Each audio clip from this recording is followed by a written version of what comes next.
যখন স্কুলে পড়াশোনা করেছি তখন কিন্তু একটা রচনা অথবা একটা প্যারাগ্রাফ থাকতো মাই হবি। আমার মনে হয় আমরা সবাই এই মাই হবি পড়েছি অথবা লিখেছি।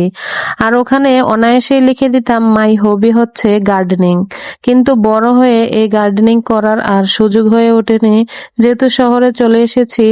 জায়গার খুব স্বল্পতা ছিল, ভাড়া বাসায় ছিলাম, তখন ইচ্ছা থাকলেও এই গার্ডেনিং করা হয়ে ওঠেনি।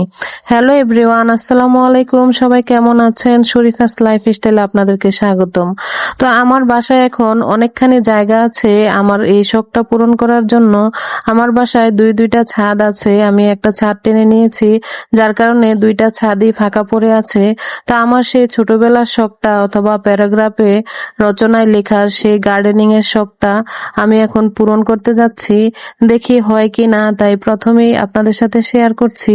আমি এখানে মাটি মিক্স করছি। তো প্রথমে কিভাবে মাটিটা মিক্স করতে হয় এটাই আপনাদের সাথে আজকে শেয়ার করব।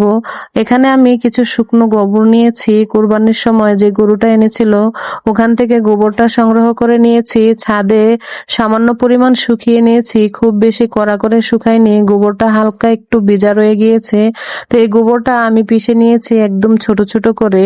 আর আগে লাল মাটি নিয়ে এসেছিলাম শহর থেকে, এই শহরের মাটিগুলো অনেক লাল হয়, আর এই লাল মাটিতে কিন্তু সহসা গাছ হতে চায় না। তো গ্রাম থেকে কিছু কালো মাটি নিয়ে এসেছি, মাটিগুলোর নাম আমি ঠিকঠাক বলতে পারছি না। তো লাল আর কালো মাটি আমি একসাথে মিশিয়ে নিয়েছি, সাথে দিয়েছি কিছুটা ভার্মি কম্পোস্ট। আর এই ভার্মি কম্পোস্টটা আমি কিন্তু অনলাইন থেকেই অর্ডার করে নিয়েছি। এর সাথে আমি মিশিয়ে দিচ্ছি ইপসম সল্ট। এই ইপসম সল্টটাও কিন্তু আমি অনলাইন থেকে অর্ডার করে নিয়েছি। এই ইপসম সল্টের কারণে নাকি গাছের পাতা সবুজ থাকে এবং গাছে ফুল ও ফলের বৃদ্ধি হয় এবং অনেক মিষ্টি হয়।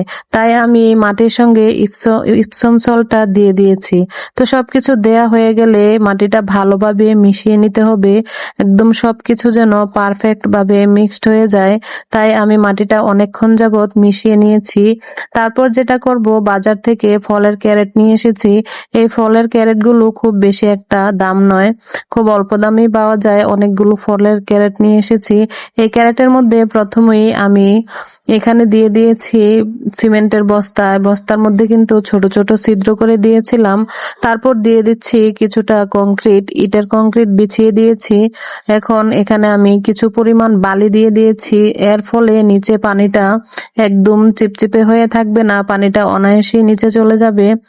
তারপর সবগুলো দেয়া হয়ে গেলে যে মাটিটা আমি রেডি করেছি, এই মাটিটা পরপর বেলচা দিয়ে দিয়ে দিচ্ছি ক্যারেটের মধ্যে। এভাবে সবগুলো মাটি দিয়ে ক্যারেটটা ফুল করে নিব। তারপর গ্রাম থেকে নিয়ে এসেছি কিছু পুঁইশাকের চারা, এই চারাগুলো এখানে রোপণ করে দিব।